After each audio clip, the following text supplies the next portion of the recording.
গুজরাটের কসাই উনি আমাদের সাম্প্রদায়িক সম্প্রীতি শিক্ষা দিচ্ছেন।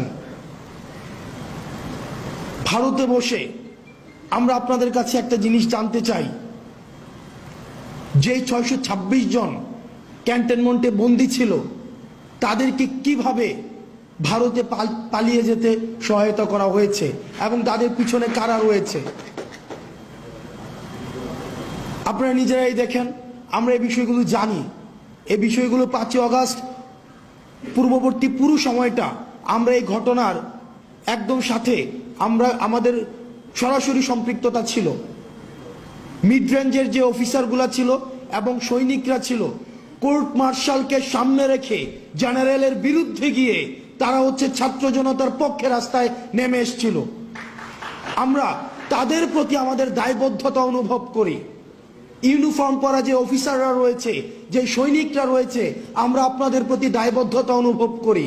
আপনাদের দায়বদ্ধতার জায়গা থেকে আপনারা নিশ্চিত করবেন যে এই 626 জন যারা এই ফেসিবাদের এনাবলার ছিল, কোলাবোরেটর ছিল, এই ফেসিবাদের যারা পৃষ্ঠপোষকতা দিয়েছে, যারা এই ফেসিবাদকে ডালপালা আকারে মহিরূপে গড়ে উঠতে সহায়তা করেছে, তাদেরকে কারা সীমান্ত পাড়ি দিয়ে আজকে ভারতে একটা সেফ এক্সিট করে দিয়েছিল, আপনারা সেই বিষয়টিকে নিশ্চিত করবেন।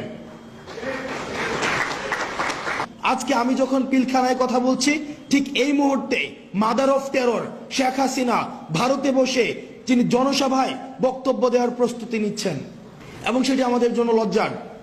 আমি যখন এই পিলখানার আশেপাশে যাই, টিউশন করাতে যেতাম, আমি ইউনিভার্সিটি লাইফে 2009 সালের ফেব্রুয়ারিতে যে ঘটনাটা ঘটেছিল, the first intentional killing of this land heroes, the first intentional killing, এটাকে একটা স্লটার বলা যায় এবং স্টেট পেট্রোনাইজড এমন স্লটার আর পৃথিবীতে কোথাও হয়েছে কিনা সেটা আমরা নিশ্চিত নয়।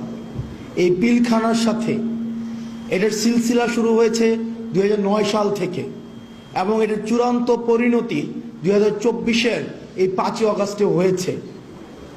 দুঃখজনক, এতদিন পরে এসেও আমরা পিলখানা, এই যে হত্যাকাণ্ডটা হয়েছে, সেটাকে ইউফেমিস্টিকভাবে এটাকে কি বলা হয়েছিল, বিডিআর বিদ্রোহ। পিলখানা একটা হত্যাকাণ্ড, স্টেট প্যাট্রোনাইজ করে একটা ইন্টেনশনালি একটা হত্যাকাণ্ড ঘটিয়েছে এবং সেটাকে দেখানো হয়েছে যে এটা নাকি একটা বিদ্রোহ। আমার বয়স 27 বছর, আমি তখন ক্লাস 5-এ পড়ি যখন এই ঘটনাটা হয়। এখনো পর্যন্ত এই যে কফিনের যে দৃশ্যটা